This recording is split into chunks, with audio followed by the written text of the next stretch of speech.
नाम्ना स्वेन सदा निरस्तकुहकं सत्यं परं धीमहि सृष्टिस्थित्यप्ययेहा नियतिदृशितमो बन्धमोक्षाश्च यस्मात् अस्य श्रीब्रह्मरुद्रप्रभृतिसुरनरद्विषशत्रुत्मकस्य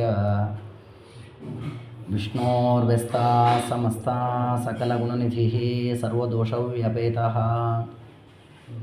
पूर्णानन्दो व्ययो यो गुरुरपि परमश्चिन्तयेतं महन्तं नमस्ते प्राणेशप्रणतविभवायावनिमगाः नमः स्वामिन् रामः प्रियतमः हनूमन् गुरुगुण नमस्तुभ्यं धीमप्रबलतमकृष्णेष्टभगवन् नमः श्रीमन्मध्वः प्रदिशसुदृशं नो जय जय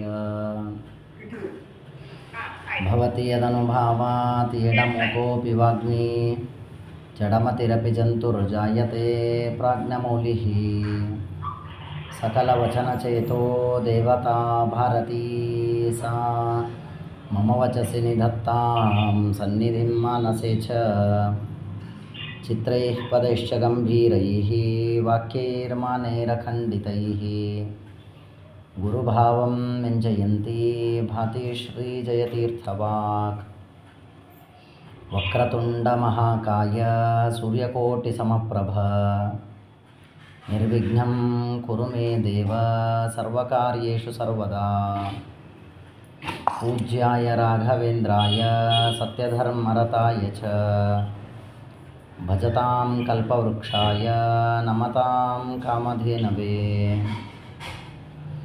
शास्त्रेषु पारदृश्वानं शास्त्रज्ञेषु च वत्सलं दीनभक्तोद्धारकरं सत्यात्मानं गुरुं भजे विद्यापीठविधातारं विद्यावारिधिचन्दिरं विद्यार्थिवत्सलं वन्दे महामहिमसद्गुरुं हरिः ॐ श्रीगुरुभ्यो नमः हरिः ॐ नाभ्यां स्थितं हृद्यवरोप्य तस्मात् उदानगत्योरसितं नयेन्मुनिः ततोऽनुसन्धाय धिया मनस्वी स्वतालुमूलं शनकैर्नयेत हरिः ॐ ಶ್ರೀಗುರುಭ್ಯೋ ನಮಃ ಹರಿ ಓಂ. ಸರ್ವಜ್ಞರಾದ ವೇದವ್ಯಾಸದೇವರು ಬರೆದಂತಹ ಶ್ರೀಮದ್ ಭಾಗವತದಲ್ಲಿ 2ನೆಯ ಸ್ಕಂದದ 2ನೇ ಅಧ್ಯಾಯ ಆರಂಭವಾಗಿದೆ.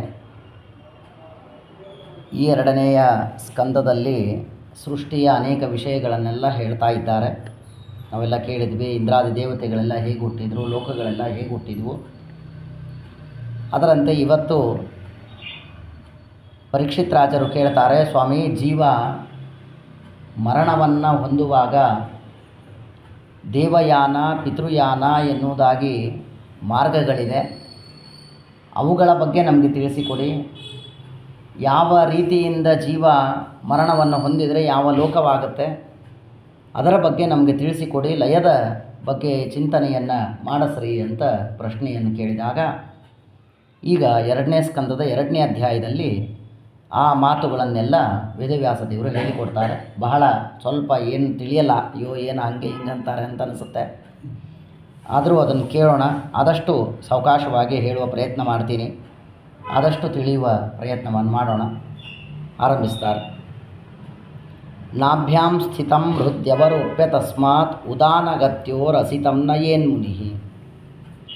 ಏನಾಗುತ್ತೆ ಅಂದರೆ, ನಮ್ಮ ದೇಹದಲ್ಲಿ ಅನೇಕ ನಾಡಿಗಳು ಇದೆ. 36,000 ಬಲಗಡೆ ಇದೆ, 36,000 ಎಡಗಡೆ ಇದೆ. ಅಂದಮೇಲೆ ಇವು 36,000 ನಮಗೆ ಒಂದು ಲೆಕ್ಕಕ್ಕಾಗಿ ಹೇಳಿಕೊಟ್ಟಂತಹ ನಾಡಿಗಳು. ಇವುಗಳನ್ನು ಬಿಟ್ಟು ಇನ್ನೂ ಅನೇಕ ನಾಡಿಗಳು ನಮ್ಮ ದೇಹದಲ್ಲಿ ಒಳಗಡೆ ಇವೆ. ಇಂತಹ ನಾಡಿಗಳಲ್ಲಿ ಪಿಂಗಲ, ಇಡ ಎನ್ನುವಂತಹ 2 ನಾಡಿಗಳು ವಿಶೇಷವಾಗಿ ಇದ್ದುದು. ಭಾಗವತ ನಮಗೆ ತಿಳಿಸುವಾಗ ದೇವಯಾನಂ ಪಿಂಗಲಾಭಿಹಿ, ನಮ್ಮ ಬಲಗಡೆಯ ದೇಹದ ಬಲಗಡೆ ಏನೇನು ನಾಡಿಗಳಿದೆ ಅವುಗಳನ್ನು ಪಿಂಗಲ ಅಂತ ಕರೀತಾರೆ. ನಮ್ಮ ದೇಹದ ಎಡಭಾಗದಲ್ಲಿ ಏನು ನಾಡಿಗಳಿದೆ 36,000 ನಾಡಿಗಳು, ಅವುಗಳನ್ನು ಇಡ ಅಂತ ಕರೀತಾರೆ. ಪಿಂಗಲ ಬಲಭಾಗದ ನಾಡಿಗಳು, ಎಡಭಾಗದ ನಾಡಿಗಳಿಗೆ ಇಡ ಎಂದು ಕರೀತಾರೆ. ಅದರ ಬಗ್ಗೆ ಎಲ್ಲ ಹೇಳೋರಿದ್ದಾರೆ. ಮಧ್ಯದಲ್ಲಿ ಒಂದು ನಾಡಿ ಇದೆ, ಗುದಮಾರಭ್ಯ ಮೂರ್ಧ ಪರ್ಯಂತಂ ರುಜ್ವಿ ವರ್ತತೆ. ನಮ್ಮ ನಾಭಿಯಿಂದ ಆರಂಭ ಮಾಡಿ ತಲೆಯವರೆಗೆ ನಾವೇನು ಶಿಖಾ ಬಿಡ್ತೀವಲ್ಲ ಎಲ್ಲರೂ, ಆ ಶಿಖೆಯವರೆಗೆ ಒಂದು ನಾಡಿ ಇದೆ, ಅದನ್ನು ಸುಷುಮ್ನಾ ಅಂತ ಕರೀತಾರೆ. ಅಂದಮೇಲೆ ದೇಹದ ಬಲಭಾಗದಲ್ಲಿರುವ ನಾಡಿಗಳು ಪಿಂಗಲ ಎನ್ನುವ ನಾಡಿಗಳು 36,000, ದೇಹದ ಎಡಭಾಗದಲ್ಲಿರುವ ನಾಡಿಗಳು 36,000, ಅವುಗಳು ಇಡ ಎನ್ನುವ ನಾಡಿಗಳು. ನಮ್ಮ ನಾಭಿಯ ಕೆಳಭಾಗದಿಂದ ಆರಂಭ ಮಾಡಿ ತಲೆಯವರೆಗೆ ಇರುವಂತಹ ಒಂದೇ ಒಂದು ರುಜ್ವಿ ವರ್ತತೆ, ಒಂದೇ ಒಂದು ಸರಳವಾದ ನಾಡಿ ಇದೆ, ಏಕರೇಖೆಯಲ್ಲಿ ಒಂದು ನಾಡಿ ಇದೆ, ಅದೆಲ್ಲೂ ಹಿಂಗೆ ಸೊಟ್ಟಪುಟ್ಟ ಇಲ್ಲ.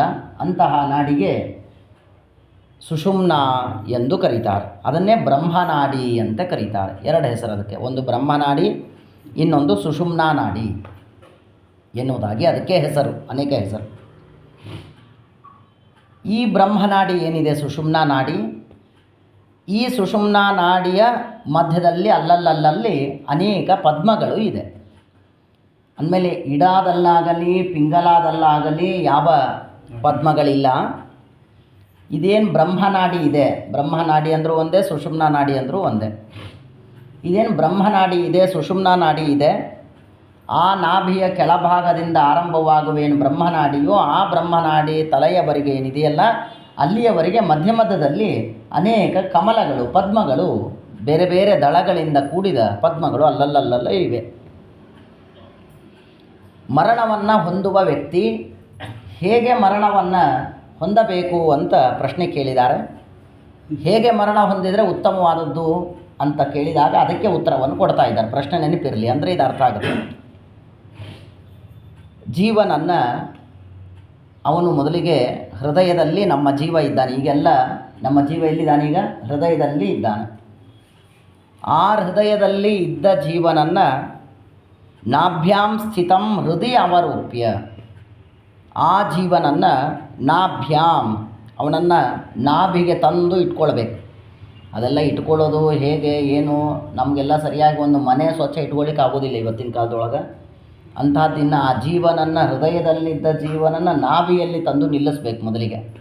ಆಮೇಲೆ ಪ್ರಾಣಾಯಾಮವೇ ಮೊದಲಾದ ಸಾಧನೆಗಳಿಂದ ಮಾತ್ರ, ಧ್ಯಾನ ತಪಸ್ಸು ಇವುಗಳಿಂದ ಮಾತ್ರ ಆ ಜೀವನನ್ನು ನಾಭಿಯಿಂದ, ಹೃದಯದಿಂದ ನಾಭಿಗೆ, ನಾಭಿಯಿಂದ ಮತ್ತೆ ಮೇಲ್ಗಡೆ ತರಲಿಕ್ಕೆ ಸಾಧ್ಯ ಇದೆ. ಅಂದಮೇಲೆ ಅದಕ್ಕೆ ಪ್ರಾಣಾಯಾಮ ಅತ್ಯಂತ ಅವಶ್ಯಕ. ನಮಗೆ ಆ ಯೋಗ್ಯತೆ ಇಲ್ಲ, ಆ ಶಕ್ತಿ ಇಲ್ಲ. ಕೇವಲ ನಾವು ಹೀಗೆ ಮಾಡಬೇಕು ಅಂತ ಇದನ್ನು ಚಿಂತನೆ ಮಾಡೋದು, ಇದನ್ನು ಲಯಚಿಂತನ ಅಂತ ಕರೀತಾರೆ. ಲಯಚಿಂತನ ಇದು ಒಂದು ಅರ್ಥದಲ್ಲಿ. ಲಯಚಿಂತನ ಅಂದರೆ ಯಾವ್ಯಾವ ದೇವತೆಗಳು ಎಲ್ಲೆಲ್ಲಿ ಲಯವನ್ನು ಹೊಂದುತ್ತಾರೆ ಅನ್ನೋದು ಅದು ಮುಖ್ಯ. ಅದಾದಮೇಲೆ ನಾನು ಮರಣವನ್ನು ಹೊಂದುವಾಗ ಹೇಗೆ ಹೊಂದಬೇಕು, ಇದು ಒಂದು ಅರ್ಥದಲ್ಲಿ ಲಯಚಿಂತನ. ಇದನ್ನು ನಾವು ಚಿಂತನೆ ಮಾಡಿದರೆ ಸಾಕು, ನಮಗೆ ಉತ್ತಮವಾದ ಗತಿ ಇದೆ. ಅಂದಮೇಲೆ ನಮಗೆ ಇದನ್ನು ಮಾಡಲಿಕ್ಕೆ ಆಗೋದಿಲ್ಲ, ಕಷ್ಟ. ಆದರೆ ಹಿಂಗೆ ಮಾಡಬೇಕು ಅಂತ ಮರಣಕಾಲದಲ್ಲಿ ನೆನಪಾದರೂ ನಮಗೆ ಉತ್ತಮವಾದಂತಹ ಗತಿಯನ್ನು ದೇವರು ಕೊಡ್ತಾನೆ ಅನ್ನೋದಕ್ಕಾಗಿ ಇದನ್ನು ಕೇಳಬೇಕು. ಭಾಳ ಮುಖ್ಯವಾದ ವಿಷಯ. ಇದ್ರ ಬಗ್ಗೆ ಉಪನಿಷತ್ತುಗಳಲ್ಲಿ ಅನೇಕ ಹೇಳ್ತಾರೆ. ನಾನು ಇವತ್ತೇನು ಹೇಳ್ತೀವಿ, ಏನು ಕೇಳೋದು ಅಂದರೆ ಇಲ್ಲೇನು ಬಂದಿದೆ ಇದನ್ನಷ್ಟು ಕೇಳೋಣ. ಎಲ್ಲ ಮಿಕ್ಸ್ ಮಾಡಿಬಿಟ್ರೆ ಭಾಳ ಟೆನ್ಷನ್ ಆಗಿ ಬೇಡ ಆಚಾರು ಬೇಡ, ನಾವು ಬೇಡ ಸುಮ್ಮ ಅಂತ ಅನಿಸ್ತದೆ. ಇಲ್ಲೇನದ ಅದನ್ನು ಕೇಳೋಣ. ಮೊದಲಿಗೆ ಒಂದು ಹಂತ ತಲೆಯೊಳಗೆ ಗಟ್ಟಿ ಕೂತ್ಕೊಂಡ್ಬಿಡ್ಲಿ, ಆಮೇಲೆ ಬೇರೆ ಬೇರೆ ಹಂತಗಳನ್ನು ನೀವು ಕಲೀರಿ. ಸರಿ, ಇನ್ನು ಭಾಗವತ ಹೇಳ್ತದೆ, ನಮ್ಮೆಲ್ಲರ ಜೀವ ನಮ್ಮ ಹೃದಯದಲ್ಲಿ ಇರುವ ಕಮಲದಲ್ಲಿ ಇರ್ತಾನೆ. ಆ ಜೀವನನ್ನು ನಾವು ಪ್ರಾಣಾಯಾಮವನ್ನು ಮಾಡ್ತಾ ಆ ಜೀವನನ್ನು ನಾಭಿಗೆ ತಂದು ಇಟ್ಕೊಳ್ಬೇಕು. ನಾಭ್ಯಾಂ ಸ್ಥಿತಂ, ನಾಭಿಯಲ್ಲಿ ತಂದು ನಿಲ್ಲಿಸ್ಕೊಳ್ಬೇಕು. ಅಲ್ಲಿಂದ ಹೃದಯ ಅವರೋಪ್ಯ, ಆ ನಾಭಿಯಲ್ಲಿ ಇದ್ದ ಜೀವನನ್ನು ಕರ್ಕೊಂಡು ಬಂದು ಮತ್ತೆ ಹೃದಯದಲ್ಲಿ ಕೂಡಿಸ್ಬೇಕು. ಆ ಹೃದಯದಲ್ಲಿ ಜೀವನನ್ನು ಕೂಡಿಸಿ ಆ ಹೃದಯದಲ್ಲಿದ್ದ ಜೀವನನ್ನು ಕಂಠ ಅಧೋದೇಶಗತ ಬ್ರಹ್ಮನಾಡಿ ಸಂಸ್ಥೆ ದ್ವಾದಶ ದಳ ಪದ್ಮೆ. ಎಷ್ಟು ಪದ್ಮಗಳಿದೆ, ಏನೇನಿದೆ ಭಾಳ ಹೇಳಿದ್ದಾರೆ ಯಾದವಾರ್ಯರು, ಭಾಗವತ ಎಲ್ಲ. ಅಂದಮೇಲೆ ನಾಭಿಯಲ್ಲಿ 14 ದಳದ ಒಂದು ಪದ್ಮ ಇದೆ. ಎಷ್ಟು ನಾವು ಎಕ್ಸ್ರೇ ಮಾಡಿದರೂ ಏನು ಮಾಡಿದರೂ ಆ ಪದ್ಮಗಳು ಕಾಣಿಸಲ್ಲ. ಆಮೇಲೆ ನಾಭಿಯಲ್ಲಿ 14 ದಳದ ಪದ್ಮ ಇದೆ. ಆ ನಾಭಿಯಲ್ಲಿರುವಂತಹ 14 ದಳದ ಪದ್ಮದಲ್ಲಿ ಜೀವನು ಕೂಡಿಸಿದ್ದ ಇದ್ದ. ಆ ಜೀವನನ್ನು ಅಲ್ಲಿಂದ ಕರೆದುಕೊಂಡು ಬಂದು ಹೃದಯದಲ್ಲಿ 8 ದಳದ ಕಮಲ ಇದೆ.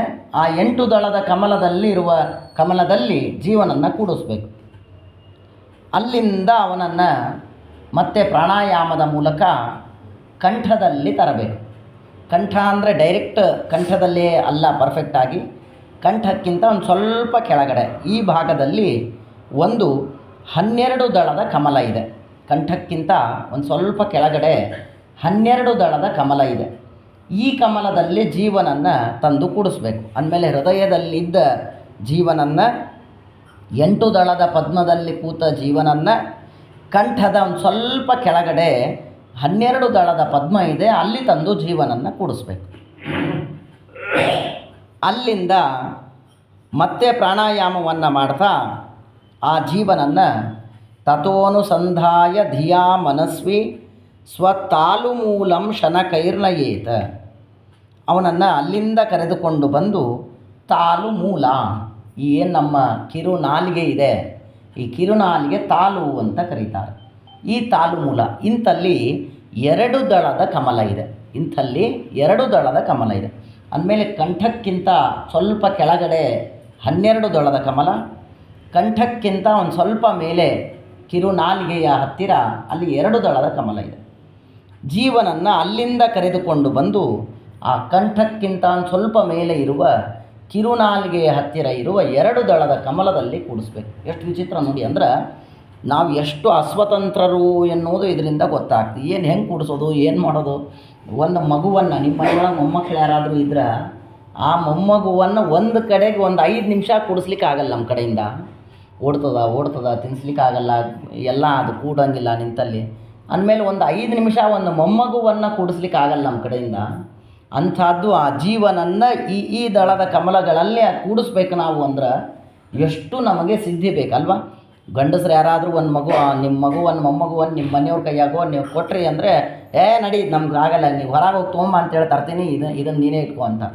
ಅಂದಮೇಲೆ ಒಂದು ಚಿಕ್ಕ ಮೊಮ್ಮಗುವನ್ನು ನಮಗೊಂದು 5 ನಿಮಿಷ ಸರಿಯಾಗಿ ಕೂಡಿಸ್ಲಿಕ್ಕೆ ಮ್ಯಾನೇಜ್ ಮಾಡಲಿಕ್ಕೆ ನಮಗಾಗೋದಿಲ್ಲ. ಅಂಥದ್ದು ಆ ಜೀವನನ್ನು ಇಷ್ಟೆಲ್ಲ ರೀತಿಯಲ್ಲಿ ಕೂಡಿಸಿ ಅವನನ್ನು ನೋಡ್ಕೊಳ್ಬೇಕು ಅಂದರೆ ಎಷ್ಟು ಕಷ್ಟ ಇದೆ. ಅದಕ್ಕೆ ಎಷ್ಟು ಸಾಧನೆ ಮಾಡಬೇಕು, ಎಷ್ಟು ತಾಳ್ಮೆ ಇರಬೇಕಲ್ವ.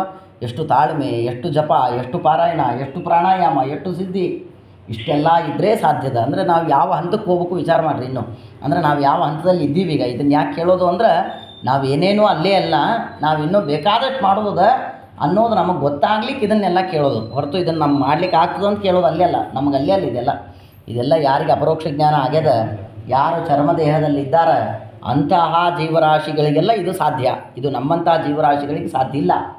ಮತ್ತು ನಾವು ಯಾಕೆ ಕೇಳ್ಬೇಕು ಇದನ್ನು? ನಾವು ಎಷ್ಟು ಅಸ್ವತಂತ್ರ ಇದ್ದೀವಿ, ನಮಗೇನೇನೂ ಶಕ್ತಿ ಇಲ್ಲ, ಸುಮ್ಮನೆ ಹಾರಾಡ್ತೀವಿ ಅಷ್ಟೇ, ನಮಗೇನೇನೂ ಇಲ್ಲ ಅನ್ನೋದು ನಮ್ಗೆ ಗೊತ್ತಾಗಬೇಕು. ಇದೆಲ್ಲ ಆಗುವ ಹಂತಕ್ಕೆ ಹೋಗಿ ಮುಟ್ಟಬೇಕು ಅನ್ನೋದು ತಿಳಿಲಿಕ್ಕೆ ಇದನ್ನು ನಾವು ಕೇಳೋದು. ನೆನಪಿರಿ ಸರಿ. ಅಲ್ಲಿಂದ ತಾಲು ಮೂಲದಲ್ಲಿ 2 ದಳದ ಒಂದು ಕಮಲ ಇದೆ. ಆ ಕಮಲದಲ್ಲಿ ಜೀವನನ್ನು ತಂದು ಕೂಡಿಸ್ಬೇಕು. ಇದೆಲ್ಲ ಕಮಲಗಳು ಎಲ್ಲಿದೆ? ಸುಷುಮ್ನಾ ನಾಡಿಯಲ್ಲೇ ಇದೆಯೇ ಹೊರತು ಇನ್ಯಾವ ನಾಡಿಗಳಲ್ಲೂ ಈ ಕಮಲಗಳು ಇಲ್ಲ ಎನ್ನುವುದು ಗೊತ್ತಾಗಬೇಕು. ಸರಿ. ಅಲ್ಲಿಂದ ತಸ್ಮಾತ್ ಭ್ರುವೋರಂತರ ಮುನ್ನಯೇತ. ಅಲ್ಲಿಂದ ಆ ಜೀವನನ್ನು ಹುಬ್ಬುಗಳ ತಸ್ಮಾತ್ ಭ್ರುವೋರಂತರ ಮುನ್ನಯೇತ, ಈ ಹುಬ್ಬುಗಳ ಮಧ್ಯದಲ್ಲಿ 14 ದಳದ ಮತ್ತೊಂದು ಕಮಲ ಇದೆ. ಎಷ್ಟು ಕಮಲವು ನೋಡ್ರಿ. ಈ ಹುಬ್ಬುಗಳ ಮಧ್ಯದಲ್ಲಿ 14 ದಳದ ಮತ್ತೊಂದು ಕಮಲ ಇದೆ. ಅಂದಮೇಲೆ ತಾಲು ಮೂಲದಲ್ಲಿ ಇದ್ದ 2 ದಳದ ಕಮಲದಿಂದ ಜೀವನನ್ನು ಹುಬ್ಬುಗಳ ಮಧ್ಯದಲ್ಲಿ ಇರುವ 14 ದಳದ ಕಮಲದ ಮಧ್ಯದಲ್ಲಿ ಅವನನ್ನು ತಂದು ಕೂಡಿಸ್ಬೇಕು. ತಸ್ಮಾತ್ ಭ್ರುವೋರಂತರ ಮುನ್ನಯೇತ ನಿರುದ್ಧ ಸಪ್ತಾಶ್ವ ಪಥೋನಪೇಕ್ಷಃ. ಇಲ್ಲಿ ತಂದು ಕೂಡಿಸುವಾಗ ಭಾಗವತ ಹೇಳುತ್ತೆ, ಸಪ್ತಾಶ್ವ ಪಥೋ ನಿರುಕ್ತಃ ಅನಪೇಕ್ಷಃ. ಜೀವ ಇಲ್ಲಿಂದ ಬರುವಾಗ ನಾಭಿಯಿಂದ ಕೆಳಗೇನು ಸುಷುಮ್ನಾ ನಾಡಿದೆ, ಇಲ್ಲಿಂದ ಬರುವಾಗ ಈ ಕಡೆ ಹೋಗ್ಲಿಕ್ಕೆ ಭಾಳ ಚಾನ್ಸ್ ಇಲ್ಲ. ಭಾಳ ಚಾನ್ಸ್ ಇಲ್ಲ, ಬಂದ್ಬಿಡ್ತಾನೆ, ಆರಾಮ್ ಬಂದ್ಬಿಡ್ತಾನೆ. ಈ ತಾಲು ಮೂಲದಿಂದ 2 ದಳದ ಕಮಲದಿಂದ ಏನು 14 ದಳದ ಕಮಲಕ್ಕೆ ಬರಬೇಕಾಗಿದೆ. ಆ ಬರುವಾಗ ಮಾತ್ರ ಇಲ್ಲಿ 7 ದಾರಿಗಳಿದೆ, 7 ಅಶ್ವಗಳು ಇದೆ. ಅಶ್ವ ಅಂದರೆ ಶಬ್ದಕ್ಕೆ ಮಾರ್ಗಗಳು ಅಂತ ಅರ್ಥ. ಜೀವ ಏನಾಗ್ಬಿಡ್ತಾನೆ ಅಂದರೆ ಇಲ್ಲಿಂದ ಇಲ್ಲಿಗೆ ಬರೋದ್ರೊಳಗೆ ಅವನಿಗೆ 7 ಮಾರ್ಗಗಳು ಇಲ್ಲಿ ಸಿಗುತ್ತೆ. 2 ಕಣ್ಣು, 2 ಮೂಗು, 2 ಕಿವಿ, 6 ಆಯಿತು. ಬಾಯಿ ಎನ್ನುವುದು 1, 7 ಆಯಿತು. ಈ 7 ಮಾರ್ಗಗಳಿಗೆ ಹೋಗುವುದಕ್ಕೆ ಅವ ಒದ್ದಾಡಲಿಕ್ಕೆ ಶುರು ಮಾಡಿಬಿಡ್ತಾನೆ. ಎಷ್ಟು ಅವನನ್ನು ಇಲ್ಲಿಂದ ಇಲ್ಲಿಗೆ ತರಬೇಕು, ಇದು ಒಂದೇ ನಾಡಿ ಅದ, ಇಲ್ಲಿಂದ ಒಂದೇ ನಾಡಿ ಇದು ಅಂದಮೇಲೆ ಇಲ್ಲಿಂದ ಒಂದೇ ನಾಡಿಯಲ್ಲಿ ಇಲ್ಲಿ ತಂದು ಕೂಡಿಸ್ಬೇಕು ಅಂತ ಸಾಧಕ ಜೀವ, ಅಪರೋಕ್ಷ ಜ್ಞಾನಿಯಾದ ಜೀವ ಒದ್ದಾಡ್ತಿದ್ರೆ, ಆ ಜೀವ ತಾನು ಈ 7 ಮಾರ್ಗಗಳಿಂದ ಯಾವುದಾದ್ರೂ ಒಂದು ದಾರಿಯಿಂದ ಹೊರಗೆ ಹೋಗ್ಬಿಡೋಣ ಸಾಕು ಅಂತ ಅವ ಇಲ್ಲೆಲ್ಲಾದರೂ ಹೋಗ್ಲಿಕ್ಕೆ ಜಾಗ ಸಿಗುತ್ತೇನೋ ಅಂತ ಒದ್ದಾಡ್ತಾ ಇರ್ತಾನೆ. ನೋಡಿ ಎಷ್ಟು ವಿಚಿತ್ರ. ನಾವು ಎಷ್ಟು ಬಾಗಿಲು ಹಾಕಿದರೂ ಈ ಮಕ್ಕಳು ನೋಡ್ರಿ ಎಲ್ಲಿ ಏನಾದರೂ ಮಾಡಿ ಬಾಗಿಲು ತೆಗಿಲಿಕ್ಕೆ ಸಾಧ್ಯ ಇದನ್ನು ಚೇರು ತಂದು ಇಟ್ಕೋತಾವ, ಜಿಗಿತಾವ, ಅಳತಾವ, ಒದರ್ತಾವ. ಹಾಗೆ ನಿರುದ್ಧ ಸಪ್ತಾಶ್ವ ಪಥೋನಪೇಕ್ಷ, ಕಿವಿ, ಕಣ್ಣು, ಮೂಗು, ಬಾಯಿ ಎನ್ನುವಂತಹ 7 ಬಾಗಿಲುಗಳ ಮೂಲಕ ಆ ಜೀವ ಹೋಗದೇ ಇದ್ದಂತೆ ಅದೇ ಜೀವ ಮನಸ್ಸಿನಿಂದ ಪ್ರಯತ್ನ ಮಾಡಿ ತಂದು ಅವನನ್ನಲ್ಲಿ ಕೂಡಿಸ್ಬೇಕು. ಭಾಳ ವಿಚಿತ್ರದ. ಇನ್ನೊಬ್ರು ಯಾರೋ ಹೊರಗೆ ಹೊಂಟಾರ ಬಾಗಿಲು ತಕ್ಕೊಂಡು, ನಾನು ಹೋಗಿ ಅವ್ರನ್ನ ಹಿಡಿದು ಬಾಗಿಲು ಸಿಲ್ಕ ಹಾಕಿದೆ ಮಾಡ್ಬೋದು. ನನ್ನ ಜೀವನೇ, ನಾ ಹೇಳೋದನ್ನು ಸರಿಯಾಗಿ ಅರ್ಥ ಮಾಡ್ಕೊಳ್ರಿ. ಸ್ವಲ್ಪ ಕಷ್ಟ ಅನ್ನಿಸ್ತದೆ ಪಾಪ, ಎಲ್ರಿಗೂ ತಲೆ ತಿಂತೀನಿ ಅನ್ನಿಸ್ತದ, ಗಮನಿಸ್ರಿ. ಯಾವುದೋ ಒಬ್ಬ ಹೊರಗೆ ಹೋಗ್ಲಿಕ್ಕತ್ತಾರ, ನಾನು ಅವ್ರನ್ನ ಬಾಗಿಲು ಹಾಕಿ ಅವ್ರನ್ನ ಕಟ್ಟಿ ಹಾಕ್ತೀನಿ, ಒಳಗೆ ಕೂಡಿಸ್ತೀನಿ, ಸರಿ ಮಾಡಬಲ್ಲೆ. ನನ್ನ ಜೀವನೇ ತಾನು ಹೊರಗೆ ಹೋಗುವುದಕ್ಕೆ ಪ್ರಯತ್ನ ಮಾಡ್ಲಿಕ್ಕತ್ತಾನ. ನನ್ನ ಮನಸ್ಸು ಆ ಜೀವನನ್ನು, ನನ್ನ ಮನಸ್ಸು ಹೊರಗೆ ಹೋಗದೇ ಇದ್ದಂತೆ ತಡೆದು ಅವನನ್ನು ಇಲ್ಲಿಂದ ಇಲ್ಲಿ ಕೂಡಿಸ್ಲಿಕ್ಕೆ ಪ್ರಯತ್ನ ಮಾಡಿತ್ತು. ಅರ್ಥ ಆಗ್ತಾ ಇದೆಯಾ? ಅಂದಮೇಲೆ ಆ ಮನಸ್ಸು ಎಷ್ಟು ಗಟ್ಟಿಯಾಗಿರಬೇಕು ಲೆಕ್ಕ ಹಾಕ್ರಿ. ಅಂದರೆ ಜೀವನ ಪ್ರಯತ್ನಕ್ಕಿಂತ ಮನಸ್ಸು ಎಷ್ಟು ನಿಗ್ರಹಗೊಂಡಿರಬೇಕು ಆ ಅಪರೋಕ್ಷ ಜ್ಞಾನಿಗೆ. ಹಾಗಾಗಿ ನಮ್ಮ ಸಿದ್ಧಾಂತದೊಳಗೆ ಮನೋನಿಗ್ರಹಕ್ಕೆ ಅಷ್ಟು ಪ್ರಾಶಸ್ತ್ಯವನ್ನು ಕೊಟ್ಟಿದ್ದಾರೆ. ಅಂದಮೇಲೆ ಕೊನೆಗೆ ನನ್ನ ಜೀವ ಇಲ್ಲಿಂದ ಈ ಭ್ರೂಗಳ ಮಧ್ಯದಲ್ಲಿ ಬರುವುದಕ್ಕೆ ಮನಸ್ಸು ಎಷ್ಟು ನಿಗ್ರಹಗೊಂಡಿದೆಯೋ ಅಷ್ಟು ಸರಳವಾಗಿ ಜೀವ ಇಲ್ಲಿಗೆ ಬರ್ತಾನೆ. ನಮಗೆ ಮನೋನಿಗ್ರಹ ಎಷ್ಟು ಕಡಿಮೆ ಹಂತದಲ್ಲಿದೆ ಅಷ್ಟು ಜೀವ ಸುಲಭವಾಗಿ ಈ ಮಾರ್ಗಗಳ ಮೂಲಕ ಹೋಗಿಬಿಡ್ತಾನೆ. ಹೀಗಾಗಿ ನೀವೆಲ್ಲ ಕೇಳಿರ್ತೀರಿ, ಅನೇಕ ಬಾರಿ ಕೇಳುವಾಗ, ಜೀವ ಮರಣವನ್ನು ಹೊಂದುವಾಗ ಈ 7 ಮಾರ್ಗಗಳಿಂದಾದರೂ ಹೋಗ್ತಾನೆ. ಉತ್ತಮ ಜೀವ ಆಗಿದ್ದರೆ, ಅಧಮ ಜೀವ ಆಗಿದ್ದರೆ, ನೀಚ ಜೀವ ಆಗಿದ್ದರೆ ಕೆಳಗಿನ ಮಾರ್ಗಗಳ ಮೂಲಕ ಹೋಗ್ತಾನೆ ಅಲ್ವಾ? ಕೇಳಿದಿರಿ ಎಲ್ಲರೂ. ಅಂದಮೇಲೆ ಈ ಉತ್ತಮ ಮಾರ್ಗಗಳ ಮೂಲಕ ಯಾಕೆ ಹೋಗ್ತಾನೆ ಅವನು? ಅವನಿಗೆ ಇಲ್ಲಿ ಬಂದು ಕೂತ್ಕೊಳ್ಳಿಕ್ಕೆ ಶಕ್ತಿ ಇಲ್ಲ. ಮನಸ್ಸು ಕೂಡಿಸುತ್ತಾ ನಮ್ಮ ಮನಸ್ಸು ನಮ್ಮ ನಿಗ್ರಹದಲ್ಲಿ ಇಲ್ಲ. ಹಾಗಾಗಿ ಅವನು ಸುಲಭವಾಗಿ ಈ ಇಂದ್ರಿಯಗಳ ಮೂಲಕ ಹೊರಗೆ ಬಂದ್ಬಿಡ್ತಾನೆ. ಬಂದರೆ ಬಂದ ಬಿಡ್ರಿ ಆಚಾರ್ಯ, ಯಾಕೆ ಇಟ್ಟು ಒದ್ದಾಡೋದು?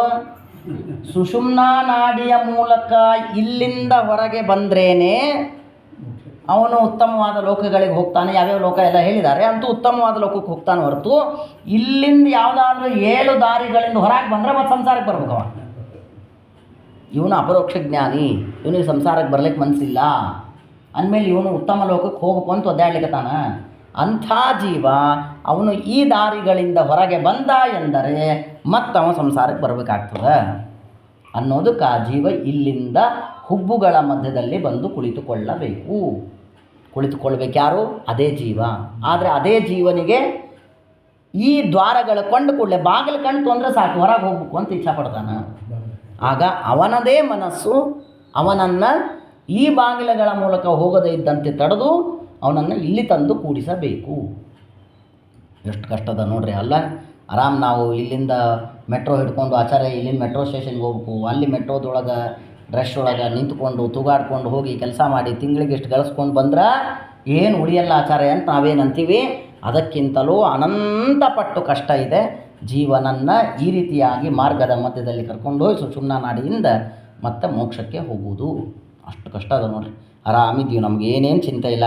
ಆಯ್ತು, ದೇವ್ರು 2 ಹೊತ್ತು ಊಟ ಕೊಟ್ಟಾನ, ಮನೆ ಕೊಟ್ಟಾನ, ಇದ್ದಷ್ಟು ದಿವಸ ಇರೋದು ಆಚಾರ, ಆಮೇಲೆ ದೇವ್ರ ಇಚ್ಛಾ ಅಂತಂತೀವಿ. ನಾವೆಲ್ಲ ಎಷ್ಟು ಆರಾಮಿದ್ದೀವಿ ನೋಡ್ರಿ. ಎಷ್ಟು ಕಷ್ಟದ ವಿಚಾರ ಮಾಡಿ. ಸರಿ, ಅಂತೂ ಅವನನ್ನು ಕರ್ಕೊಂಡು ಬಂದು ಎಲ್ಲಿ ಕೂಡಿಸ್ಬೇಕು? ಹುಬ್ಬುಗಳ ಮಧ್ಯದಲ್ಲಿ ಕೂಡಿಸ್ಬೇಕು. ಎಷ್ಟು ಆದಮ ಜೀವ ಬರೋದಿಲ್ಲ, ಅವನ ಅಂತಮೋ ಯೋಗ್ಯ, ಅವ ಅದಂತಮೋ ಯೋಗ್ಯ. ಅಲ್ಲ, ಇದು ಬೇರೆ ಎರಡು ಅದು ಬೇರೆ. ನಾವು ಈಗೇನು ನಾವು ಮರಣ ಹೊಂದುತ್ತೀವಿ ಅದನ್ನ ಇಲ್ಲಿ ಹೇಳಲಿಕ್ಕೆ ಹೊರಟೇ ಇಲ್ಲ. ಗಂಟ್ಲಲ್ಲಿ ಗರ್ಗದ ಇದು ಬರುತ್ತೆ, ಕರೆಕ್ಟ್. ಇಲ್ಲಿ ಬಂದ್ರೆ ಮಾತ್ರ ಬರುತ್ತೆ. ಅದು ಬಿಕ್ಕಳಿಗೆ ಬರುತ್ತೆ, ಜೊಲ್ಲು ಸೋರುತ್ತಿರ್ತಾರೆ, ಕೆಮ್ತಾರೆ. ಅದು ಜೀವ ಇಲ್ಲಿ ಬಂದಿರಂಗಿಲ್ಲ. ಆಗ ಜೀವ ಇರೋದು ಹೃದಯದೊಳಗೆ ಇರ್ತಾನೆ. ಇದು ಈಗಿನ ನಮ್ಮದೇನು ದಿನನಿತ್ಯದ ಮರಣದ, ಅಂದ್ರೆ ನಮ್ದು ಈಗೇನು ಮರಣದ 50 ವರ್ಷ 60 ವರ್ಷ ಆ ಮರಣದ ಬಗ್ಗೆ ಇದನ್ನು ಹೇಳೋದೇ ಇಲ್ಲ. ಸರಿನಾ? ಇದೆಲ್ಲ ಯಾರಿಗೆ ಅಪರೋಕ್ಷ ಜ್ಞಾನವಾದ ಮೇಲೆ ನಾನು ಯಾವ ನಾಡಿಗಳ ಮೂಲಕ ಹೋಗ್ತೀನಿ, ಯಾವ ದಾರಿ ಮೂಲಕ ಹೋಗ್ತೀನಿ ಅದ್ರ ಬಗ್ಗೆ ಇಲ್ಲಿ ಹೇಳಲಿಕ್ಕತ್ತಾರೆ. ಸರಿನಾ? ಇದು ನಮ್ಮ ಏನು 100 ವರ್ಷದ ಮರಣದ ಆ ಮರಣದಾಗ ಇದಾಗೋದೇ ಇಲ್ಲ. ಅದ್ರ ಬಗ್ಗೆ ಇದು ಅಲ್ಲೇ ಅಲ್ಲ. ಒಂದು. ಇನ್ನು ಎರಡನೇದ್ದು, ನೀವು ಕೇಳಿದ ಹಂಗೆ ನಾವೇನು ಈಗ ಮರಣವನ್ನು ಹೊಂದುವಾಗ ಪ್ರತಿ ಜನ್ಮಗಳಲ್ಲಿ ಏನು ಮರಣ ಹೊಂದುತ್ತೀವಿ, ಆಗೇನು ನಮಗೆ ಕೆಮ್ಮಾಗ್ತದೆ ಅಥವಾ ಜೊಲ್ಲು ಸೋರಿಸ್ತೀವಿ, ಅದೆಲ್ಲ ಜೀವ ಇಲ್ಲಿದ್ದಾಗೆ ಆಗ್ತಿರ್ತದೆ. ಅದೆಲ್ಲ ಹೊರತು ಜೀವ ಇಲ್ಲಿಂದ ಇಲ್ಲಿ ಬಂದಾಗ ಅದು ಆಗ್ತಿರೋದಿಲ್ಲ. ಅವ್ನ ಜೀವ ಇಲ್ಲೇ ಇದ್ದಾನೆ. ನಾ ಪ್ರಾಣಾಯಾಮ ಮಾಡಿ ಅವನನ್ನು ಕರ್ಕೊಂಡು ಬಂದೇ ಇಲ್ಲ ಅಂದಮೇಲೆ ಅವನು ಇಲ್ಲಿ ಬರೋದೇ ಇಲ್ಲ. ಅವನು ಇಲ್ಲೇ ಇದ್ದಾನೆ. ಇಲ್ಲೇ ಇದ್ದಾಗೆ ಅದೆಲ್ಲ ಆಗ್ತಿರ್ತದೆ. ಇಲ್ಲ, ಕೆಲವರು ಕಣ್ಣಿಂದಾನೇ ಪ್ರಾಣ ಹೋಗಿದೆ. ಕರೆಕ್ಟ್. ಆಗ ಇಲ್ಲ, ನಾನು ಕರ್ಕೊಂಡು ಬಂದೇ ಇಲ್ಲ. ಆಗ ನನ್ನ ಕರ್ಮಾನುಸಾರ ವಾಯುದೇವರು ಆ ಜೀವನನ್ನು ಕರ್ಕೊಂಡು ಬಂದು ಅವನು ಹೋಗ್ತಾನೆ, ಎಲ್ಲಿಂದಾದರೂ ಒಂದು ಕಡೆಯಿಂದ ಹೋಗ್ತಾನೆ. ಇದು ಹೆಂಗಿದು? ನಾನೇ ಪ್ರಯತ್ನಪೂರ್ವಕವಾಗಿ ಜೀವನನ್ನು ಮೇಲೆ ಕರ್ಕೊಂಡು ಬರೋದು. ವಾಯುದೇವರಲ್ಲ, ವಾಯುದೇವರಿದ್ದೇ ಇದ್ದಾರೆ. ಆದರೆ ನಾನೇ ಪ್ರಯತ್ನಪೂರ್ವಕವಾಗಿ ಜೀವನನ್ನು ಕರ್ಕೊಂಡು ಬರೋದು ಈ ಭಾಗ. ಇದು ಯಾವಾಗಿದು? ಅಪರೋಕ್ಷ ಜ್ಞಾನವಾದ ಮೇಲೆ ಆಗುವ ಮರಣದ ಬಗ್ಗೆ. ಆಗ ಈಗೇನದ, ಪ್ರತಿ ಸಲ ನಾವೇನು ಸಾಯ್ತೀವಲ್ಲ, ಆಗ ಇವನಿಗೆ ಬರಲಿಕ್ಕೆ ಅವಕಾಶನೇ ಇಲ್ಲಿ. ಕೂತಾನ, ಇವೇನು ಕೈಯಿಲ್ಲ ಕಾಲಿಲ್ಲ. ಒಂದು ಮಗು ಮಲಗಿದಲ್ಲೇ ಮಲಗ್ಯದ, 5-6 ತಿಂಗಳಿನ ಮಗು. ಆ ಮಗುವನ್ನು ಹೆಂಗೆ ನಾನೇ ಎತ್ಕೊಂಡು, ನಾನೇ ಸ್ನಾನ ಮಾಡಿಸ್ಬೇಕು, ನಾನೇ ಕರ್ಕೊಂಡು ಹೋಗ್ಬೇಕು, ಹೆಂಗೋ ಹಂಗೆ 100 ವರ್ಷಗಳಲ್ಲೇ ನಾವು ಸಾಯ್ತೀವಿ. ಅದು ಮಲಗಿದ ಮಗುವಿನಂತೆ. ಅವನಿಗೆ ಎದ್ದು ಓಡಾಡಲಿಕ್ಕೆ ಬರೋದಿಲ್ಲ ಅಂದಮೇಲೆ ಆಗ ವಾಯುದೇವರೇ ಅವನನ್ನು ಎತ್ಕೊಂಡು ಬಂದು ಅವನ ಕರ್ಮಾನುಸಾರ ಯಾವುದಾದ್ರೂ ಇಂದ್ರಿಯದ ಮೂಲಕ ಅವನ ಯೋಗ್ಯತೆ ಅರಿತು, ಮುಂದಿನ ಜನ್ಮ ಅರಿತು, ಪುಣ್ಯ ಪಾಪ ಅರಿತು ಅವರೇ ಅವನನ್ನು ಎತ್ಕೊಂಡು ಬಂದು ಹೊರ ಕರ್ಕೊಂಡು ಹೋಗ್ತಾರೆ. ಸರಿನಾ? ಅಂದಮೇಲೆ ಈ ಉದಾಹರಣೆ ನೆನಪಿದ್ರೆ ಇದು ಅರ್ಥ ಆಗ್ಬಿಡ್ತದೆ. ಪ್ರತಿ ಸಲ ಸಾಯುವಾಗ ಮಲಗಿದ ಮಗುವಿನಂತೆ ನಾವು ವಾಯುದೇವರು ಎತ್ಕೊಂಡು ಹೋಗಿ ಅವನನ್ನು ಹೊರಗೆ ಹಾಕ್ತಾರೆ. ಅಪರೋಕ್ಷ ಜ್ಞಾನವಾದ ಮೇಲೆ ಚರ್ಮದೇಹದಲ್ಲಿ ಏನು ಮರಣ ಹೊಂದುತ್ತೀವಲ್ಲ, ಆಗ ಓಡಾಡುವ ಕಾಲುಗಳುಳ್ಳ ಮಗುವಿನಂತೆ ಅವನೇ ಎದ್ದು ಹೋಗಿ ಮರಣವನ್ನು ಹೊಂದುತ್ತಾನೆ. ಆದಮೇಲೆ ಚರ್ಮದೇಹ ಇರುವಾಗ ಕೊನೆಯ ದೇಹದಲ್ಲಿ ಹೀಗೆ ಅರ್ಥ ಆಲಿತು. ಆಗೂ ಇಷ್ಟು ಕಷ್ಟದ ಅಂದರೆ ಚರ್ಮದೇಹದೊಳಗೂ ಅಪರೋಕ್ಷ ಜ್ಞಾನ ಆದಮೇಲೆ ಇಟ್ಟು ಒದ್ದಾಡಬೇಕು. ಆಗಲೂ ಜೀವ ಇಲ್ಲಿಂದ ಎಲ್ಲಾದರೂ ಒಂದು ಕಡೆ ಹೋಗುವುದಕ್ಕೆ ಪ್ರಯತ್ನ ಪಡ್ತಿರ್ತಾನೆ. ಹಿಂಗದ. ಹಾಗೇ ಇಷ್ಟು ಕಷ್ಟದ. ಈಗಂತೂ ನಮ್ಮ ಕೈಯಾಗ ಇಲ್ಲೇ ಇಲ್ಲ. ವಾಯುದೇವರು ಎಲ್ಲಿಂದ ಕರ್ಕೊಂಡು ಹೋಗ್ತಾರೆ ಅಲ್ಲಿಂದ ಹೋಗ್ಬೇಕು ಅಟ್ಟೆ ಹೊರಗೆ.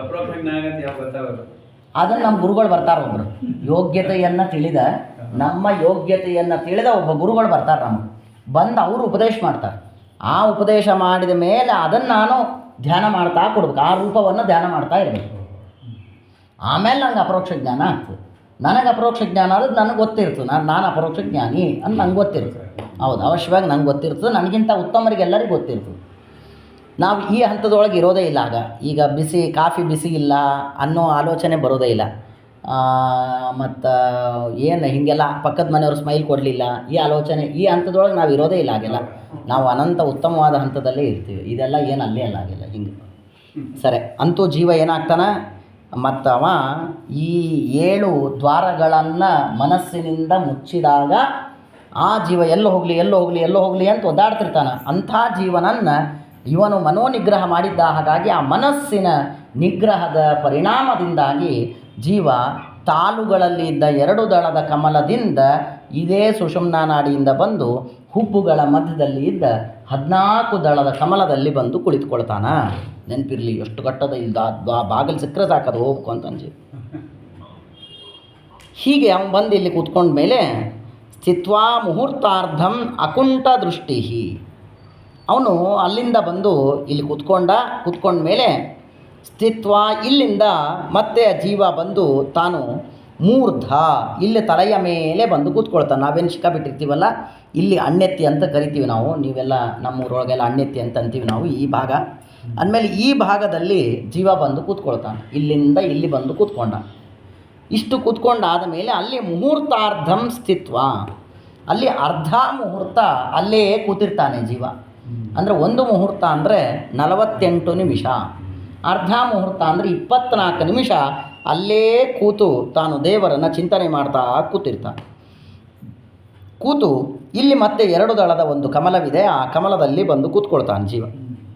ಅಲ್ಲೇ ಅರ್ಧ ಮುಹೂರ್ತ ಅಲ್ಲಿ ಕೂತ್ಕೊಂಡು ಅಲ್ಲಿಂದ ತಾನು ಆಮೇಲೆ ನಿರ್ಭಿದ್ಯ ಮೂರ್ಧನ್ ವಿಸರ್ಜೇತ್ ಪರಂಗತಃ. ಆ ಅರ್ಧ ಮುಹೂರ್ತ 24 ನಿಮಿಷ ಅಲ್ಲಿ ಕೂತು ಭಗವಂತನನ್ನು ಚಿಂತನೆ ಮಾಡಿ ಆಮೇಲೆ ಈ ತಲೆಭಾಗವನ್ನು ಹೊಡೆದುಕೊಂಡು ಜೀವ ಇಲ್ಲಿಂದ ತಾನು ಮೇಲಿನ ಲೋಕಗಳಿಗೆ ಹೋಗುತ್ತಾನೆ ಎನ್ನುವುದಾಗಿ 2ನೇ ಸ್ಕಂದದ 2ನೇ ಅಧ್ಯಾಯದಲ್ಲಿ 2 ಶ್ಲೋಕಗಳಲ್ಲಿ ಇಷ್ಟು ವಿಷಯವನ್ನು ವೇದವ್ಯಾಸ ದೇವರು ತಿಳಿಸಿಕೊಡ್ತಾರೆ. ಅರ್ಥ ಆಯ್ತಲ್ಲೇ? ಇದು ಒಂದು ಹಂತದ ಭಾಗ. ಅಂದಮೇಲೆ ಇದು ಅಪರೋಕ್ಷ ಜ್ಞಾನವಾದ ಮೇಲೆ ಚರಮದೇಹದಲ್ಲಿ ಈ ರೀತಿಯಾಗಿ ಆಗುತ್ತದೆ, ಹೀಗೆ ಆಗ್ತದೆ. ಅದು ಆಗಬೇಕು ಅಂದರೆ ನಾವು ಈಗಿಂದ ಅದಕ್ಕೆ ಪ್ರಯತ್ನವನ್ನು ಪಡ್ತಾ ಇದ್ದರೆ ಬೇಗ ಆಗ್ತದೆ. ಆದಾಗ ಆಗಲಿ ಬಿಡು ಅಂತ ಕೆಲವರು ನೋಡ್ರಿ, ಈ ಕರೆಂಟ್ ಸ್ಟವ್ ಮೇಲೆ ಹಾಲು ಇಟ್ಬಿಟ್ಟಿರ್ತಾರೆ. ಅದನ್ನು ಕಡಿಮೆ ನಂಬರ್ಗೆ ಇಟ್ಟು ಅವ್ರು ಬಂದು ತಮ್ಮೆಲ್ಲ ಕೆಲಸಗಳನ್ನು ಮಾಡ್ಕೋತಿರ್ತಾರೆ. ಯಾಕೆ ಜೋರಿಡು, ಇಲ್ಲ ಅದು ಆದಾಗ ಆಗಲಿ ಬಿಡು, ಇಷ್ಟೆಲ್ಲ ಕೆಲಸ ಆಗ್ಬೇಕಿನ್ನ ಸುಮ್ಮನೆ ಇಟ್ಟೀನಿ ಅಂತ ಅಂತೀವಿ ನಾವು. ಅಂದಮೇಲೆ ಅದು ಆದಾಗ ಆಗಲಿ ಬಿಡು ಅಂದರೆ ಅದು ಅರ್ಧ ಗಂಟೆನೂ ಆಗ್ತದೆ, 1 ಗಂಟೆನೂ ಆಗ್ತದೆ. ಅದೇ ಬೇಗ ಆಗಬೇಕು ಅಂತ ನಂಬರ್ ಹೆಚ್ಚು ಮಾಡಿದರೆ ಬೇಗ ಆಗ್ಬಿಡ್ತದೆ, 5 ನಿಮಿಷ 4 ನಿಮಿಷದಾಗ. ಹಂಗೆ ಆಯ್ತು ಬಿಡ್ರಿ ಆಚಾರ್ಯ, ಅಪರೋಕ್ಷ ಜ್ಞಾನ ಆದಾಗ ಆಗಲಿ ಬಿಡ್ರಿ ಆಚಾರ್ಯ, ಏನು ಅವಸರ ಏನಾದ್ರಿ ಅದ್ರೊಳಗೆ, ಇನ್ನೂ ಮೊಮ್ಮಕ್ಕಳು ಮದುವೆ ಆಗ್ಬೇಕು, ಮರಿ ಮೊಮ್ಮಕ್ಕಳು ಬರ್ಬೇಕು, ಆದಾಗ ಆಗಲಿ ಬಿಡ್ರಿ ಅಂತ ಬಿಟ್ರೆ ಅದು ಹಾಗೆ ಹೋಗ್ತಾ ಇರ್ತದೆ. ಆದಾಗ ಆಗ್ತದೆ ಸಂಸಾರ, ಮತ್ತು ಸಂಸಾರಕ್ಕೆ ಬರ್ತಿರ್ತೀವಿ. ಅಂದಮೇಲೆ ನಾವು ಬೇಗ ಮಾಡಿಕೊಳ್ಳಬೇಕು ಅಪರೋಕ್ಷ ಜ್ಞಾನವನ್ನು ಎನ್ನುವುದಾದರೆ ಆಗ ಆ ಹಾಲಿನ ಅದೇನು ಕರೆಂಟ್ ಸ್ಟವ್ ನಂಬರ್ ಅದು ಹೆಚ್ಚು ಮಾಡಬೇಕಲ್ಲ, ಹಾಗೆ ನಮ್ಮ ಜಪದ ಪ್ರದಕ್ಷಿಣೆಯ ಪಾರಾಯಣದ ನಂಬರ್ ಹೆಚ್ಚು ಮಾಡಬೇಕು.